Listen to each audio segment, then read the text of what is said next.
Shalom, selamat pagi adik-adik. Mari kita menyiapkan hati kita. Kita akan memuji Tuhan. Sebelumnya kita berdoa ya. Lipat tangan, tutup matanya. Tuhan Yesus, terima kasih untuk kesempatan pagi ini. Adik-adik PPAG Kisya sudah siap untuk memuji, menyembah, beribadah kepada Tuhan. Tuhan tolong berkati ibadah kami dari awal, pertengahan, hingga akhirnya menjadi berkat buat adik-adik juga kakak-kakak semua. Dalam nama Tuhan Yesus, haleluya, amin. Kita angkat pujian. Selamat pagi Bapa, selamat pagi Yesus, selamat pagi Roh Kudus.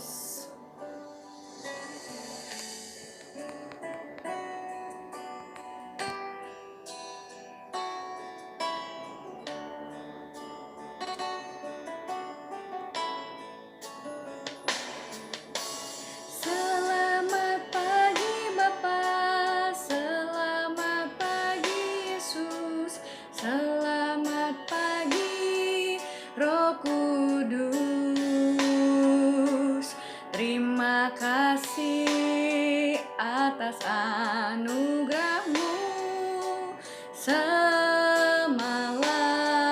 telah berlalu, ku memuji, ku bersyukur, memuliakan nama-Mu, Allah Bapa, Putra, Roh Kudus. Terima kasih. Angkat pujian ini satu kali lagi. Selamat pagi Bapa, selamat pagi Yesus, selamat pagi Roh Kudus. Terima kasih atas anugerah-Mu semalam telah berlalu, ku memuji, ku bersyukur, memuliakan nama-Mu, Allah Bapa, Putra, Roh Kudus. Terima kasih.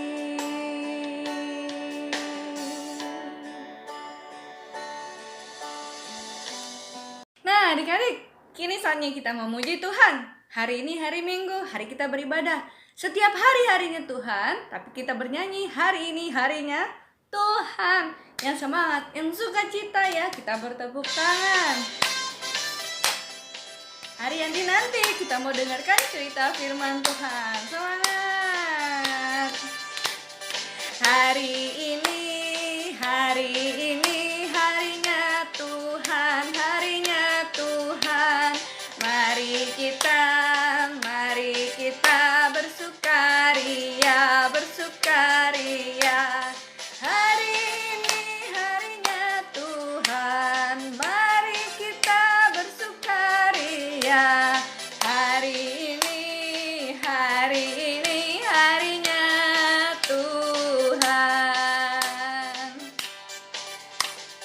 Hari ini harinya Tuhan, harinya Tuhan. Mari kita bersukaria, bersukaria. Hari ini harinya Tuhan, mari kita bersukaria. Hari ini harinya Tuhan. Hari ini harinya Tuhan, harinya Tuhan. Mari kita bersukaria, bersukaria. Hari ini harinya Tuhan, mari kita bersukaria. Hari ini harinya Tuhan. Adik-adik Adik-adik sudah bersuka cita ya, hari ini harinya Tuhan. Apalagi yang harus kita lakukan? Ayo kita bawa persembahan kita ke rumah Tuhan. Adik-adik siapkan ya, jangan lupa dikumpulkan ke gereja. Kita angkat pujian, bawalah persembahanmu ke rumah Tuhan.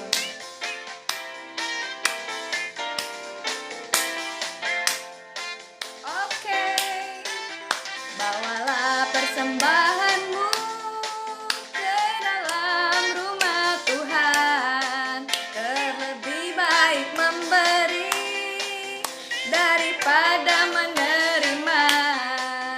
Bawalah dengan sukacita, Allah akan memberkatimu di dalam pekerjaan dan setiap usahamu, di dalam persembahanmu ke dalam rumah Tuhan. Terlebih baik memberi daripada menerima.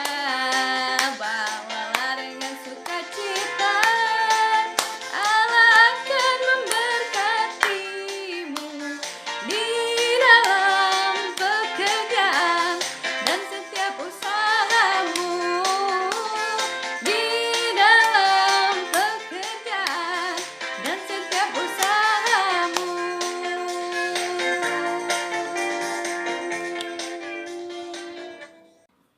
Baik, kita berdoa yuk adik-adik untuk persembahan kita.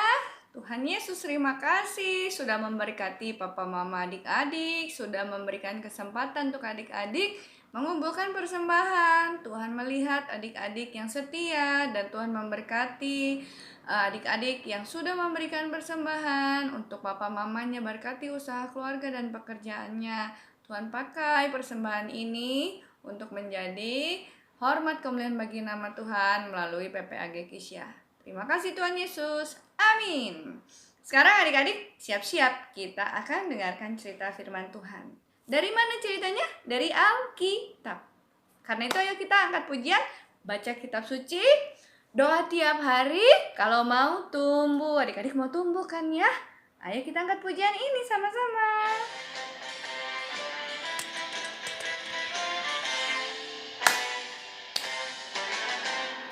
Baca kitab suci, doa tiap hari, doa tiap hari, doa tiap hari. Baca kitab suci, doa tiap hari kalau mau tumbuh.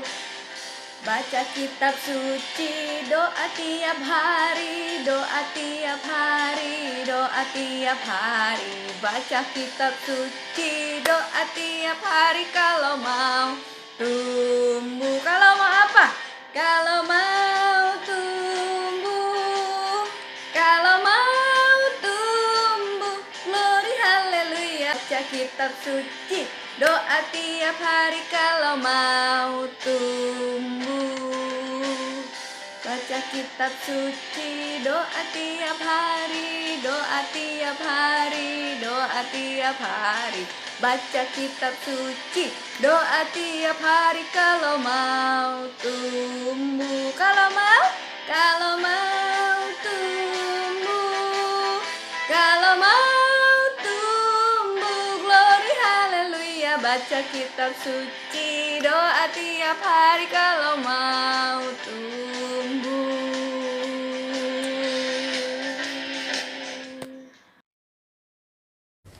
Shalom adik-adik, apa kabarnya? Kak Elisa harap kita semua dalam keadaan sehat-sehat ya. Sebelum kita mendengarkan kebenaran firman Tuhan, mari kita bersatu dalam doa. Lipat tangannya, tutup matanya, kita bersatu dalam doa. Tuhan Yesus, terima kasih untuk kesempatan yang Tuhan berikan saat ini. Kami akan mendengarkan kebenaran firman Tuhan. Tuhan berkati setiap adik-adik yang mendengarkan, dan biar kiranya juga Tuhan memberkati Kak Elisa yang akan membawakan cerita firman Tuhan. Roh Kudus Tuhan turun memimpin dalam pembacaan firman Tuhan dan perenungan cerita firman Tuhan ini. Dalam nama Tuhan Yesus kami serahkan ke dalam tangan pengasihan-Mu ya Bapa. Kami mengucap syukur. Haleluya. Amin. Baik adik-adik, apakah ada di antara adik-adik yang mempunyai pengalaman saat ulangan tidak diawasi. Baik itu pada saat ulangan online maupun ulangan saat di sekolah. Nah, pada saat itu kita mempunyai kesempatan untuk apa? Iya, betul, untuk mencontek ya. Nah, pada saat tidak diawasi oleh Bapak Ibu guru, kita mempunyai kesempatan untuk mencontek. Tetapi, apakah adik-adik akan melakukannya? Jikalau adik-adik jujur pada saat mengerjakan ulangan atau ujian, kemudian adik-adik mengerjakannya sesuai dengan kemampuan yang adik-adik miliki. Walaupun ya ada beberapa soal mungkin yang tidak bisa adik-adik kerjakan dan mungkin akan mendapatkan nilai yang kurang bagus. Nah, pada saat itu adik-adik tidak mencontek, kemungkinan adik-adik juga akan diejek oleh teman-teman ya, dianggap aneh, tidak mau mengerjakan bersama-sama, tidak mau kerja sama, sok suci, tidak mau mencontek gitu ya, bahkan dianggap tidak solider atau tidak setia kawan dan lain sebagainya. Ya, bagaimana kira-kira perasaan adik-adik kalau mengalami hal seperti itu? Pilih mana? Jujur atau mencontek tetapi aman, tidak diejek ya, dan mendapatkan nilai yang bagus pula. Nah, adik-adik berkata jujur itu memang ada resikonya. Mungkin adik-adik mendapatkan pujian, penghargaan dari orang tua atau dari guru saat adik-adik melakukan hal yang jujur, dan atau mungkin orang lain memandang aneh saat adik-adik melakukan hal yang jujur. Apakah kejujuran kita sangat dipengaruhi oleh kata orang? Nah, adik-adik, Tuhan senang dengan anak-anak yang jujur. Jika Tuhan menghendaki kita jujur, maka itulah yang harus kita lakukan, apapun dampaknya atau resikonya buat kita. Tetapi kita harus jujur. Itulah yang dialami oleh Daniel saat dihadapkan dengan Raja Belshazzar. Nah, minggu ini kita akan belajar mengenai jujur ada dampaknya. Itulah tema kita pada minggu ini. Kita akan membuka Alkitab kita dari kitab Daniel 5 ayat 21 sampai 28. Daniel 5 ayat 21 sampai 28. Ia dihalau dari antara manusia dan hatinya menjadi sama seperti hati binatang, dan tempat tinggalnya ada di antara keledai hutan. Kepadanya diberikan makanan rumput seperti kepada lembu, dan tubuhnya basah oleh embun dari langit, sampai ia mengetahui bahwa Allah yang maha tinggi berkuasa atas kerajaan manusia dan mengangkat siapa yang dikehendakinya untuk kedudukan itu. Ayat 22, tetapi tuanku Belshazzar anaknya tidak merendahkan diri, walaupun tuanku mengetahui semuanya ini. Tuanku meninggikan diri terhadap yang berkuasa di surga. Perkakas dari baitnya dibawa orang kepada tuanku, lalu tuanku dan para pembesar tuanku, para istri dan para gundik tuanku telah minum anggur dari perkakas itu. Tuanku telah memuji-muji dewa-dewa dari perak dan emas dan dari tembaga, besi, kayu, dan batu, yang tidak dapat melihat atau mendengar, mengetahui dan tidak tuanku muliakan Allah, yang menggenggam nafas tuanku dan menentukan segala jalan tuanku. Ayat 24, sebab itu ia menyuruh punggung tangan itu, dan dituliskanlah tulisan ini. Maka inilah tulisan yang tertulis itu, Mene Mene Tekel Ufarsin. Dan inilah makna perkataan itu, Mene, masa pemerintahan tuanku dihitung oleh Allah dan telah diakhiri. Tekel, tuanku ditimbang dengan neraca dan didapati terlalu ringan. Peres, kerajaan tuanku dipecah dan diberikan kepada orang Media dan Persia. Demikian kebenaran firman Tuhan. Berbahagialah setiap adik-adik yang membaca, merenungkan, serta melakukan kebenaran firman Tuhan. Adik-adik, di kerajaan Babel ada seorang raja yang bernama Belshazzar. Pada suatu hari, Raja Belshazzar mengadakan pesta. Dia mengundang banyak para tamu, dan tamu-tamunya adalah pejabat dan orang-orang penting. Pada saat pesta itu, raja ingin memamerkan perabot yang diambil dari bait suci. Padahal semua itu adalah peralatan yang dilakukan untuk beribadah di rumah Tuhan, untuk beribadah kepada Tuhan. Namun, raja malah mempergunakan perabot-perabot tersebut untuk peralatan minum dan dipergunakan oleh banyak orang pada saat pesta. Mereka juga mempergunakan dan menyembah dewa-dewa mereka, adik-adik. Nah, perabot-perabot itu ada tempat minum atau cawan atau gelas ya, yang terbuat dari emas. Wah, pastinya perabot itu sangat berharga ya adik-adik. Akan tetapi adik-adik, perabot itu hanya boleh digunakan oleh orang-orang yang sudah dikuduskan untuk beribadah di bait suci.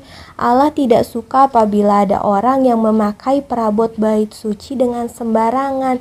Allah dapat menghukum orang-orang yang telah mencemarkan perabot itu, adik-adik.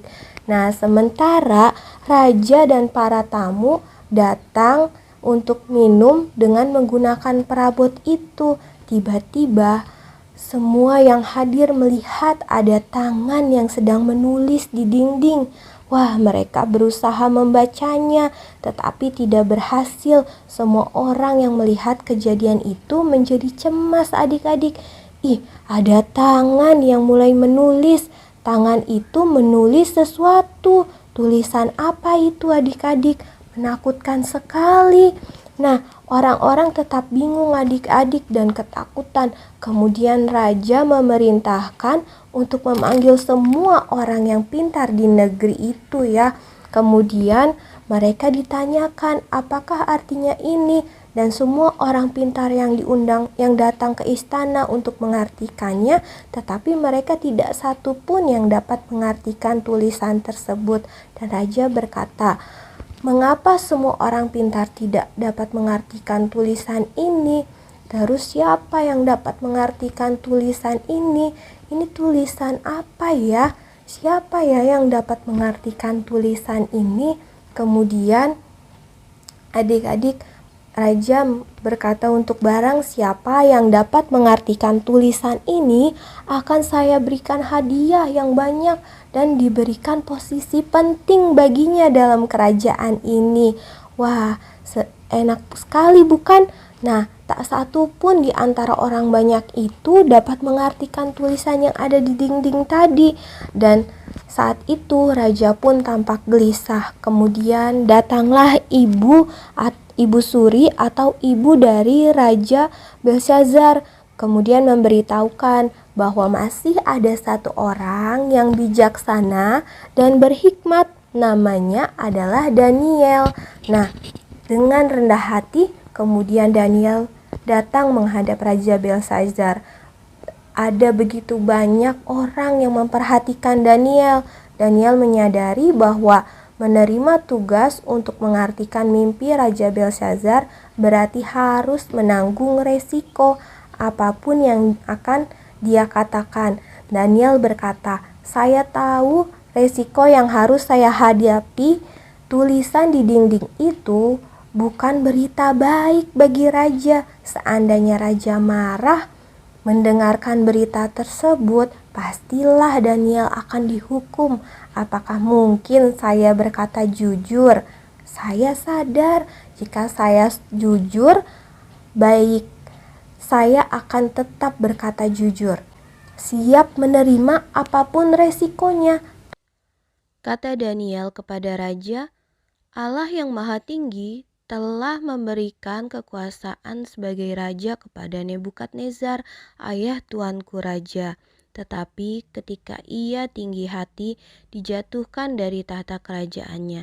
Ia dihalau dari antara manusia, sampai ia mengakui bahwa Allah yang Maha Tinggi berkuasa atas kerajaan manusia, tetapi tuanku Belsazar, anaknya, tidak merendahkan diri. Walaupun tuanku mengetahui semuanya ini, tuanku meninggikan diri terhadap Allah. Perabot bait suci Allah telah dibawa orang kepada tuanku. Lalu tuanku serta para pembesar telah minum dengan menggunakan perabot itu. Tuanku telah memuji dewa-dewa, dan tuanku tidak memuliakan Allah. Tulisan di dinding itu bunyinya Mene, Mene, Tekel, Ufarsin. Nah, Mene artinya adalah masa pemerintahan tuanku dihitung oleh Allah dan telah diakhiri. Tekel artinya tuanku ditimbang dengan neraca dan didapati terlalu ringan. Dan Ufarsin artinya kekejaman kerajaan tuanku pecah dan diberikan kepada orang Media dan Persia. Jadi kesimpulannya, pemerintahan atau jabatan Raja Belsazar di Babel akan segera berakhir. Itulah kabar buruknya. Dan kabar itu disampaikan oleh Daniel, dan syukurnya kabar buruk itu diterima baik oleh Belsazar. Dia tidak marah adik-adik. Dan sebaliknya, raja memegang janjinya untuk memberikan hadiah kepada Daniel sebagai tanda penghargaan atas hikmat yang dimiliki oleh Daniel. Jadi, kejujuran Daniel membawa dampak, yaitu kebaikan dan menjadi berkat bagi Daniel. Demikian juga orang-orang yang takut akan Tuhan, berani jujur apapun resikonya. Tidak usah takut kepada manusia yang curang ya, tetapi takutlah kepada Tuhan Allah. Adik-adik, Daniel berkata jujur juga kepada raja, sekalipun Daniel menghadapi resiko mungkin saja raja menjadi marah setelah mendengar berita tersebut, ya kan?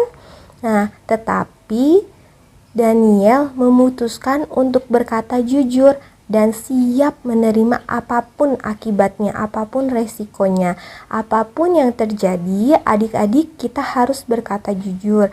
Kita tidak boleh berbohong. Kalau adik-adik jujur, tentu adik-adik juga menghadapi resikonya.